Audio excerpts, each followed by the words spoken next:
अंग्रेजों ने हमारी संस्कृति को तोड़ने के लिए कानून बनाया। आज़ादी से 1 साल पहले उसको नेशनल असेंबली बोलते थे। उसी को आपने हिंदू मैरिज एक्ट में बढ़ा के 1955 में जोड़ दिया उस समय की सरकारों ने। तो जब 1946 में आज़ादी में अंग्रेजों ने थोपा तो आपने इतने कानून और रद्द कर दिए। तो प्रधानमंत्री जी, ये तो अंग्रेजों का सबसे बड़ा एक हथियार था सनातन धर्म को मिटाने का, आप इसको नहीं मिटा रहे, तो इसलिए हमारी शिकायत तो होगी और जायज है।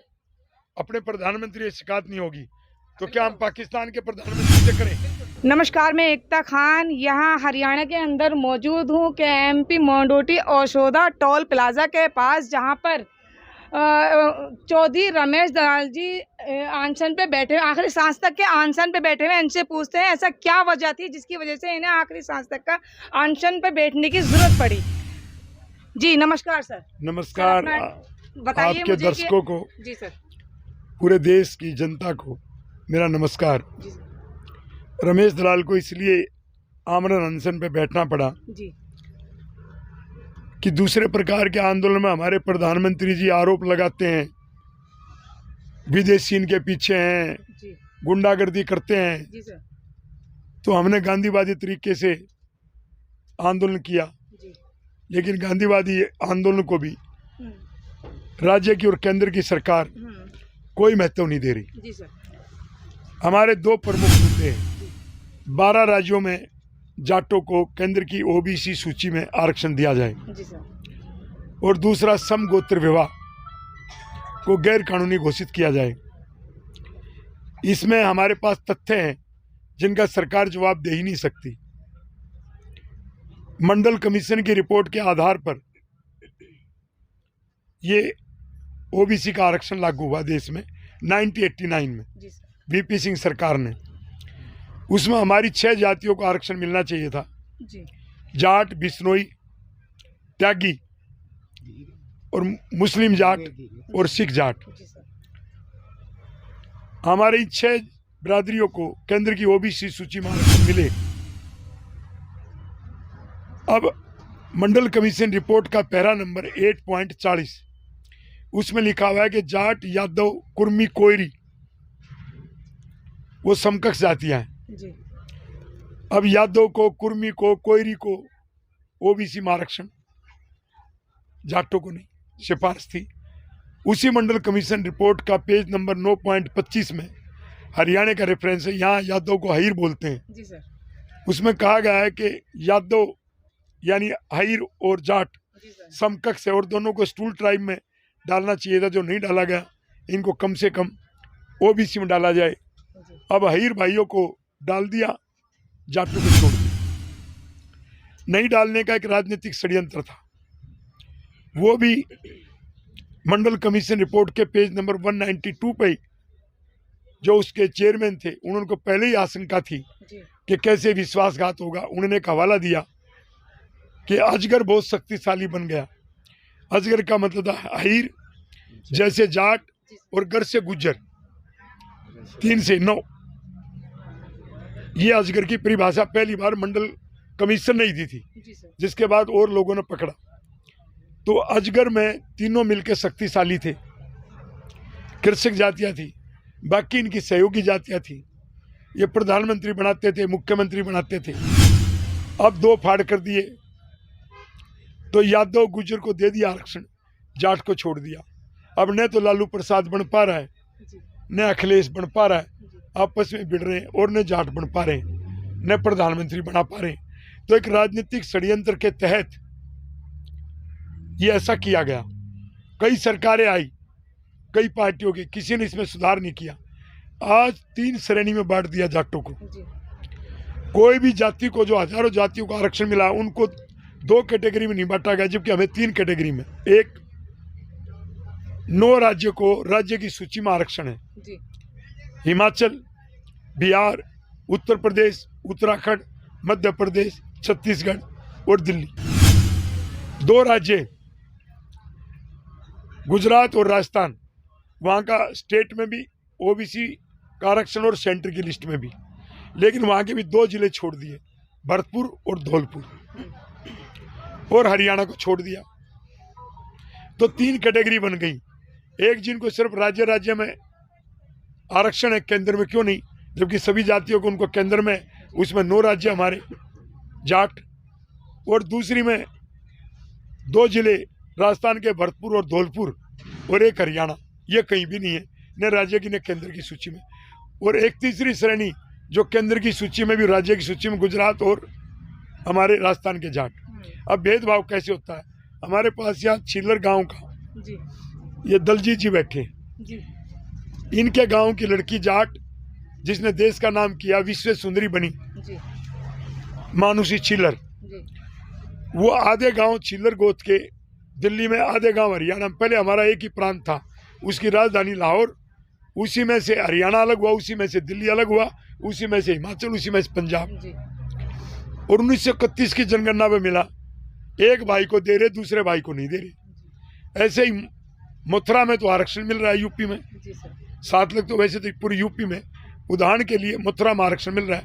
वही गोत्र, वही परिवार जो भरतपुर में है, उनको आरक्षण नहीं। जो मध्य प्रदेश में, उनको राज्य की सूची में जाटों को आरक्षण मिल रहा है, उसके साथ लगते वही परिवार, वही गोत्र, वही रिश्तेदारी साझी, धौलपुर में आरक्षण।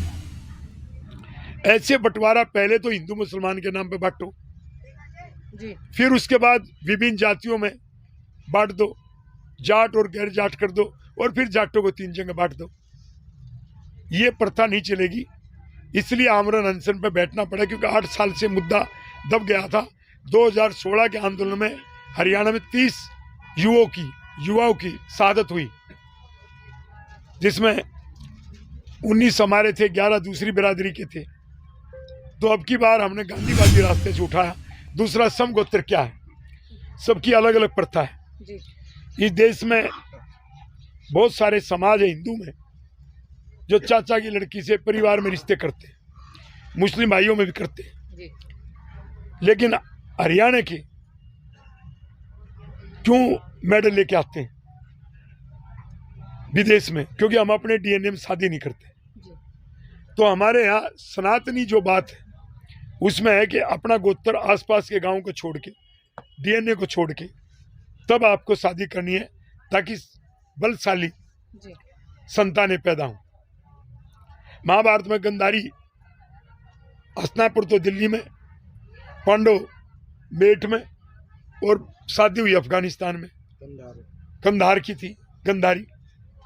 अब जो प्रधानमंत्री हिंदू मुसलमान करवाता है, कहता मैं सनातनी सबसे बड़ा हूं, तो भाई सनातनी तो रमेश दलाल है।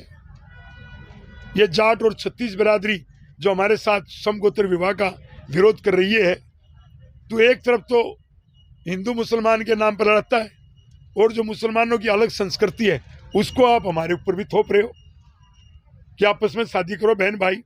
रक्षाबंधन सनातन धर्म का प्रतीक है, रक्षाबंधन खत्म हो जाएगा, बहन भाई के रिश्ते रहेंगे नहीं। हमारे यहाँ तो लड़की का भात भरा जाता है, जी सबसे बड़ी प्रथा है। तो भाती कौन जाएगा, यानी उसके भाई शादी में कैसे जाएंगे।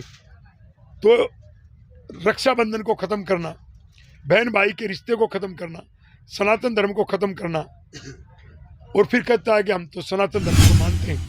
मैं एक बात कहता हूं, जो राम का नाम लेकर के प्रधानमंत्री पूरे देश में सरकार बना रहा है, अगली सरकार की तैयारी भी कर रहा है, जी तो राम के युग की तो एक छोटी सी बात है कि जो जनता में बात चल जाए उसका पालन करो, उसको रामराज बोलते हैं। जी यहाँ पर इतनी बड़ी खाप पंचायत आज भी यूपी के भी आए हुए, दूसरी बिरादरी की डॉक्टर 2 यूनिवर्सिटी में रजिस्ट्रार रही, कंबोज बिरादरी के सब बिरादरी आगे समर्थन करते हैं। तो ऐसा क्या है कि प्रधानमंत्री को जब पता है कि गलत है और सनातन का चेहरा है, तो प्रधानमंत्री जी आपका सनातन का चेहरा बेनकाब हो रहा है,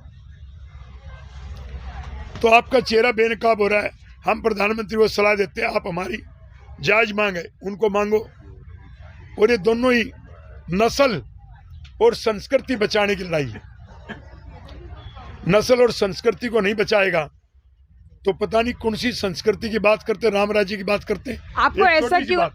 एक छोटी सी बात, जी सर, सीता के बारे में जनता में ये बात चल गई, जी एक प्रजापति ने कह दिया, तो उसने देखा कि दुष्प्रचार फैल गया, उसने सीता को वनवास दे दिया, जबकि वो प्रेग्नेंट थी, कि मेरी जनता में की बात मानी जाए, वो था राम राज्य। आज जनता सड़कों पर है, आज जनता संसद का घेराव करे, आज महात्मा गांधी के रास्ते पर रमेश दलाल अनशन करे, पूछने वाला कोई नहीं। लेकिन हम 12 राज्य में, हम जाट और 6 जातियां, बिश्नोई, त्यागी, मुस्लिम जाट और सिख जाट, हमारा तो अफगानिस्तान तक है।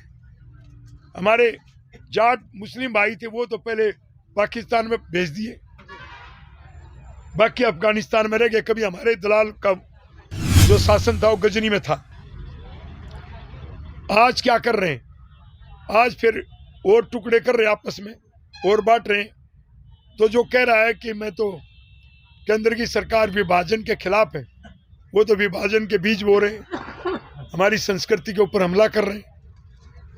तो मैं माननीय प्रधानमंत्री से कहूंगा कि वो नींद से जागे और हमारी इन दोनों मांगों को पूरा करें, अन्यथा ये आंदोलन अब रुकने वाला नहीं है। 2016 में इतनी हिंसा हो गई थी कि यहाँ हेलीकॉप्टर से ही सरकार आ रही थी। ये हरियाणा वो शक्तिशाली है, लेकिन फिर हिंसा नहीं हो, इसलिए रमेश दलाल ने गांधीवादी तरीके से ये अनशन शुरू किया है और पूरे 12 राज्यों का समर्थन हमें मिल रहा है। आपको ऐसा क्यों लगता है कि प्रधानमंत्री जी ये आप पे थोप रहे हैं कि मतलब कि अपने ही गोत्र में या अपने ही नजदीकी कहीं शादी की जाए? आपको ऐसा क्यों लगा सर? ये इसलिए लगा कि प्रधानमंत्री ने अभी बहुत सारे जो पुराने अंग्रेजों के कानून थे उनको बदल दिया, और प्रधानमंत्री जी के जो गृह मंत्री अमित शाह, वो कह रहे हैं कि मैंने तो आईपीसी बदल दी, सीआरपीसी बदल दी, अंग्रेजों का बनाया हुआ कानून था। तो समगोत्र विवाह, परिवार का विवाह का कानून बनाने वाले अंग्रेज थे 1940 में। तो फिर अंग्रेजों कानून को क्यों नहीं बदला? अंग्रेजों ने हमारी संस्कृति को तोड़ने के लिए कानून बनाया, आजादी से 1 साल पहले उसको नेशनल असेंबली बोलते थे। उसी को आपने हिंदू मैरिज एक्ट में बढ़ा के 1955 में जोड़ दिया उस समय की सरकारों ने। तो जब 1940 में आजादी में अंग्रेजों ने थोपा तो आपने इतने कानून और रद्द कर दिए। तो प्रधानमंत्री जी, ये तो अंग्रेजों का सबसे बड़ा एक हथियार था सनातन धर्म को मिटाने का, आप इसको नहीं मिटा रहे, तो इसलिए हमारी शिकायत तो होगी और जायज है। अपने प्रधानमंत्री से शिकायत नहीं होगी तो क्या हम पाकिस्तान के प्रधानमंत्री से करें? लेकिन एक बात मैं कहता हूं, हमारे जाट समाज को आज पाकिस्तान का जाट समझा जाता है, ये हमें बर्दाश्त नहीं। ऐसा क्यों लगा आपको कि पाकिस्तान का जाट समझा जा रहा है अपने हिंदुस्तान के जाटों को? वो इसलिए लगा, क्या 13 दिन से अनशन, 2 दिन मेरी जो तबीयत है वो 44 पे चला गया था, मेरी हृदय गति।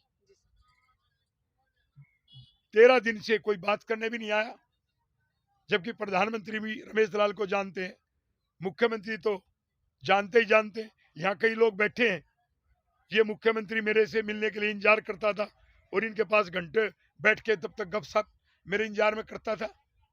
तो जब वो आज दोनों के दोनों गहरी नींद सो रहे हैं तो पाकिस्तान का जाट समझ रहे हैं, जाटों के साथ भेदभाव, जाट गैर जाट का नारा, वो तो रमेश दलाल ने 36 बिरादरी को इकट्ठा किया। यहाँ अभी 10 तारीख को बहुत बड़ी सरोखाप सरो जाति पंचायत हुई, उसकी पहली बार 11 आदमियों ने अध्यक्षता की। राजस्थान तक के भी छिपी, दर्जी, नाई, ब्राह्मण, सैनी, सभी बिरादरियों ने सामूहिक यहाँ पर अध्यक्षता की। और पहले जो अनशन रमेश दलाल ने शुरू किया, सरो जाति संसद यहाँ पर हुई 24 फरवरी को। सरो जाति संसद की अध्यक्षता भी दूसरी जातियों ने की और ये कहा कि सारा समाज एकजुट है, जातियों के नाम पे गलत बांटा जा रहा है और दोनों मांग जायज है। तो सरो समाज की भी नहीं सुन रहा, क्योंकि हमें तो पाकिस्तान का जाट समझता है। हमारा तो नुकसान हो गया भारत पाकिस्तान के बंटवारे में।